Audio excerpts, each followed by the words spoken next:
અમદાવાદમાં 3 નકલી પોલીસની ધરપકડ કરાઈ। વેપારીને ધમકી આપીને 28,000 રૂપિયા પડાવી લીધા। ઈસનપુર પોલીસે 3ની ધરપકડ કરી। નારોલ સર્કલ નજીક ખોટા કામ કરે છે તેવા આક્ષેપ કરીને પોલીસ સ્ટેશન લઈ જવાની ધમકી આપી। યાસીન ઉર્ફે પપૈયો કુરેશી અને મોહસિન શેખ અને અબરાર પઠાણની ધરપકડ કરાઈ।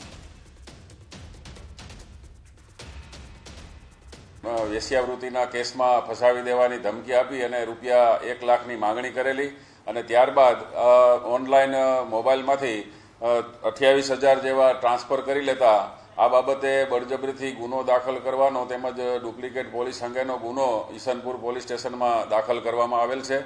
આ ગુનાના કામે સીસીટીવી ફૂટેજ તેમજ ટેકનિકલ સોર્સથી મળેલ માહિતી આધારે આ ગુનામાં યાસીન ઉર્ફે પપૈયો કુરેશી, મોહસિન શેખ અને અબરાર પઠાણ નામના 3 આરોપીઓની ધરપકડ કરવામાં આવેલ છે। પકડાયેલ બનાસકાંઠામાં પાણીને લઈને ખેડૂતોના દેખાવ। ખેડૂતો ઢોલ નગારા સાથે પ્રાંત કચેરીએ પહોંચ્યા। દિયોદર અને લાખણી તાલુકાના ખેડૂતોની માંગ છે સુજલામ સુફલામ કેનાલમાં પાણી છોડવાની માંગ છે। સિંચાઈના પાણી માટે દિયોદર પ્રાંત કચેરી ખાતે દેખાવો થયા। પાણી છોડવાની માંગને લઈ ખેડૂતોએ નારા લગાવ્યા। દિયોદર અને લાખણી તાલુકાના ખેડૂતોએ પ્રાંત અધિકારીને આવેદનપત્ર આપી અને રજૂઆત કરી। તળાવ ભરો તો ટપ દઈને 2 દાડા પછી તળાવ બંધ કરો પણ પાણી તો કોઈ તમે વેચાતું લાવ્યું નથી। અટલ ભુજલના તળાવ ગાળવાના પૈસા છે પડ્યા। જેમ તળાવ 100માં ઢુકડો આવે ત્યારે તમે તળાવ ભરો તો ભૈલા જેમ કે મી વરે ખોટો ભ્રષ્ટાચાર કરીને કે તળાવ પાસ થઈ ગયું। આ સુજલામ સુફલામમાં પાણી ફૂંકાઈ ગયો છે અને બાજરીઓનો વાવેતર હજારો હેક્ટરમાં કરેલો છે અને ઘાસચારો પણ બળી રહ્યો છે। એટલે અમારે તકલીફ પડે પાણી વગર ઘાસચારાની ને બાજરીઓની। એટલે પાણી માટે અમે આવ્યા હતા। એટલે તાત્કાલિક સુજલામ સુફલામમાં પાણી નાખે। જામનગરમાં ભર ઉનાળે ડેમમાંથી પાણી છોડાયું। ઊંડ 1 ડેમમાંથી પાણી છોડવામાં આવ્યું। ડેમના 5 દરવાજા ખોલવામાં આવ્યા। ઉનાળા દરમિયાન ગ્રામ્ય વિસ્તારના ચેકડેમો ભરવા પાણી છોડવામાં આવ્યું। ડેમમાંથી પાણી છોડાતા ડેમ સાઇટ પર પોલીસ પ્રોટેક્શન ગોઠવવામાં આવ્યું। તો ઊંડ 1 ડેમમાંથી પાણી છોડવામાં આવ્યું। જામનગરના અનેક જે વિસ્તારો છે તેમને ફાયદો પણ થશે। ડેમમાંથી પાણી છોડાતા ડેમ સાઇટ પર પોલીસ પ્રોટેક્શન ગોઠવવામાં આવ્યું હતું। ગ્રામ્ય વિસ્તારોમાં ચેકડેમો ભરવા માટે આ પાણી છોડવામાં આવ્યું।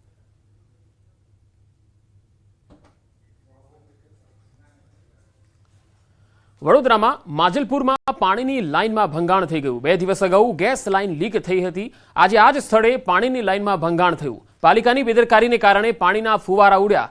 લાઇનમાં ભંગાણ સર્જાતા શુદ્ધ પાણી વહી અને વેડફાઈ ગયું। કલાકો સુધી સમારકામ ન કરાતા પીવાલાયક પાણીનો વેડફાટ થયો। જૂનાગઢના કેશોદમાં ખેડૂતોએ વિરોધ નોંધાવ્યો। બામણાસા ઘેડ ગામના ખેડૂતોએ વિરોધ પ્રદર્શન કર્યું। ઓઝત નદીના ચોમાસામાં તૂટેલા પાડાનું 8 મહિના વીતવા છતાં સમારકામ ન કરતા અર્ધનગ્ન હાલતમાં વિરોધ નોંધાવ્યો। ખેડૂતોએ વિરોધ પ્રદર્શન સાથે સૂત્રોચ્ચાર કર્યા। ઓઝત નદીના પાડા ઉપર ઊભી પાડા બાંધો, વહેલા બાંધોના સૂત્રોચ્ચાર કર્યા। ઓઝત નદી ઊંડી અને પહોળી કરવાની જાહેરાત કરવામાં આવેલી, પરંતુ હજુ સુધી પાડા પણ રિપેર થયા નથી, જેથી ખેડૂતોમાં ભારે રોષ છે। ચોમાસું ફરી નજીક આવી રહ્યું છે ત્યારે તૂટેલા પાડા રિપેર કરવામાં નહીં આવે તો ખેતીની જમીન પર પાણી ફરી વળશે અને ખેડૂતોના પાકને મોટા પાયે નુકસાન જશે, જેને લઈ નદીના તૂટેલા પાડા વહેલી તકે રિપેર કરવા ખેડૂતોએ માંગ કરી। ભાવનગરમાં ગેરકાયદે વસાહતો પર તંત્રની તવાઈ। તંત્ર દ્વારા મેગા ડિમોલિશનની કામગીરી કરવામાં આવી। ચાવડીગેટ વિસ્તારમાંથી દબાણ હટાવાયા। શહેરના ચાવડીગેટ વિસ્તારમાં આવેલ અંડરબ્રિજ જતા રોડ પર દબાણ હટાવવાની કામગીરી શરૂ કરાઈ। આ વિસ્તારમાં પીજીવીસીએલની દિવાલ નજીક છેલ્લા ઘણા સમયથી અનેક દબાણો ખડકાયેલા હતા। અંડરબ્રિજ તરફ 50થી વધુ ગેરકાયદે કાચા પાકા મકાનો બાંધવામાં આવેલા છે। અગાઉ પણ આ દબાણો પર મહાનગરપાલિકાએ પોલીસને સાથે રાખીને દબાણો હટાવ્યા હતા। ત્યારે ફરી ગેરકાયદે ઊભા થયેલા દબાણોને દૂર કરવા તંત્ર દ્વારા કામગીરી હાથ ધરાઈ, જેમાં ચુસ્ત પોલીસ બંદોબસ્ત અને મોટા કાફલા સાથે મનપાએ દબાણો હટાવવા કમર કસી।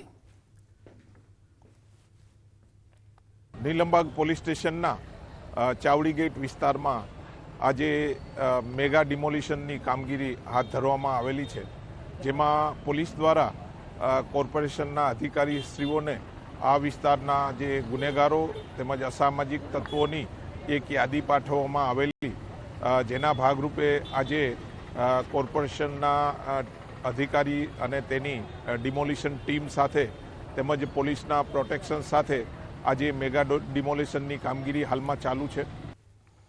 કચ્છમાં ગેરકાયદે દબાણની પ્રવૃત્તિઓ કરનારા બેફામ બન્યા છે. કાયદાનો જાણે કોઈ જ ડર નથી તેમ ગેરકાયદે દબાણો કરી રહ્યા છે. તંત્ર દ્વારા ગેરકાયદે દબાણ કરનારા સામે કાર્યવાહી કરવામાં આવી રહી છે. ગેરકાયદેસર બાંધકામ પર બુલડોઝર ફેરવવામાં આવી રહ્યું છે. સાથે જ અસામાજિક તત્વોના ગેરકાયદેસર બાંધકામો પણ દૂર કરવામાં આવી રહ્યા છે. સરકારી જમીનો પર ગેરકાયદે બાંધકામો કર્યા હોય તેનું જિલ્લા વહીવટીતંત્રએ લિસ્ટ તૈયાર કર્યું છે. આગામી 15 એપ્રિલથી દબાણો હટાવવાની ઝુંબેશ શરૂ કરાશે. ગાંધીધામ મનપાએ 200 જેટલા ગેરકાયદે બાંધકામો દૂર કર્યા, જ્યારે 50 જેટલા દબાણકારોને સ્વેચ્છાએ દબાણ દૂર કરવા નોટિસ આપી. ગામડામાં પણ જિલ્લા પંચાયતે ખાસ દબાણ શાખા શરૂ કરી છે, જેના દ્વારા જિલ્લામાં થયેલ ગેરકાયદેસર બાંધકામોને જુદા તારવી લિસ્ટ તૈયાર કરવામાં આવી રહ્યું છે. જિલ્લા કલેક્ટર આનંદ પટેલે પ્રાંત અધિકારીઓને દબાણો દૂર કરવા સૂચના આપી. આ પ્રકારની સરકારી જમીન ઉપરના દબાણો હોય એ સ્વેચ્છાએ હટાવવામાં આવે એ ચોક્કસપણે ઇચ્છનીય છે. અને આમ છતાં પણ ક્યાંક આ રીતનું ન હોય તો વહીવટીતંત્રએ તબક્કાવાર એનું આયોજન કરી અને હટાવવાના રહે છે.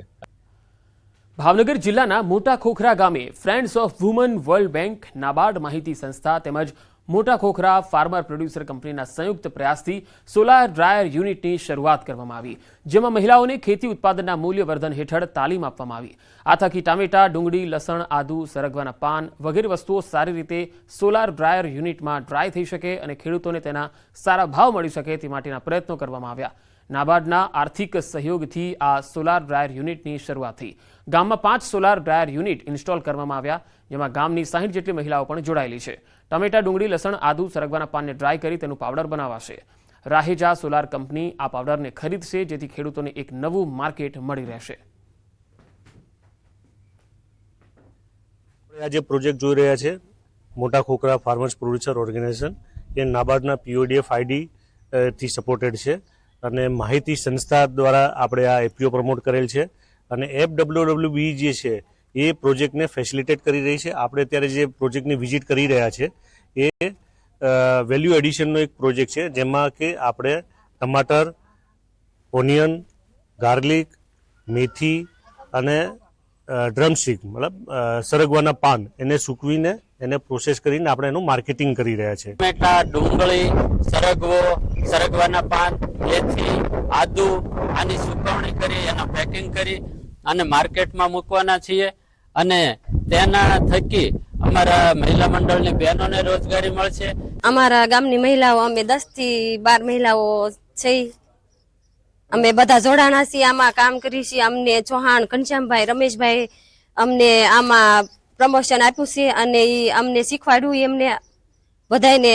અને અમે મહેનત કેવી રહેતી હોય? આમાં મહેનત બહુ ન રહે અને કામ કરવાની સરળતા રહે. અષાઢી બીજે અમદાવાદમાં નીકળશે ભગવાન જગન્નાથની ભવ્ય રથયાત્રા. દર વર્ષે સરસપુરમાં ભગવાનનું મોસાળું થાય છે. દાયકા જૂની રથયાત્રા માટેના મોસાળું પરંપરા માટે ભક્તો મોસાળુનું યજમાન પદ મેળવવા તત્પર હોય છે. આ વર્ષે મોસાળું કરવાનો અવસર ત્રિવેદી પરિવારને મળ્યો છે. મનીષ ત્રિવેદી અને જાગૃતિબેન ત્રિવેદીએ મામેરું ભરવા તૈયારી બતાવી. વર્ષોની પ્રતીક્ષા બાદ અવસર મળતા ત્રિવેદી પરિવારે ઉત્સાહ વ્યક્ત કર્યો. ભવ્યાથી ભવ્ય મામેરું કરવાની તૈયારીઓ આરંભી દીધી છે. પરિવારે જણાવ્યું છે કે રાજસ્થાનની થીમ પર મોરપીંછવાળા ભગવાનના વાઘા તૈયાર કરાશે. અષાઢી બીજે રથયાત્રા જે છે તે અમદાવાદની અંદર યોજાતી હોય છે અને 22 કિલોમીટર સુધી આ રથયાત્રા જે છે તે અમદાવાદની અંદર ફરતી હોય છે. તે અંતર્ગત સરસપુર ખાતે પહોંચે છે અને સરસપુરમાં મોસાળું જે છે તે થતું હોય છે. મોસાળું માટે અનેક લોકોનું વેઇટિંગ હોય છે અને તેમાં આવનારા દિવસોની અંદર એટલે કે 146મી જે રથયાત્રા યોજાવાની જે છે તે મનીષભાઈ ત્રિવેદી અને જાગૃતિબેન ત્રિવેદી જે છે તેમને આ સૌભાગ્ય મળ્યું છે. ચિઠ્ઠી ઉછાળવી હતી અને તેમાં તેમનું નામ આવ્યું છે. તેમની સાથે વાત કરીએ. આમ જોવા જઈએ તો વર્ષોનું વેઇટિંગ હોય છે, આ સદભાગ્ય તમને મળ્યું છે, શું માનો છો, શું કહેશો?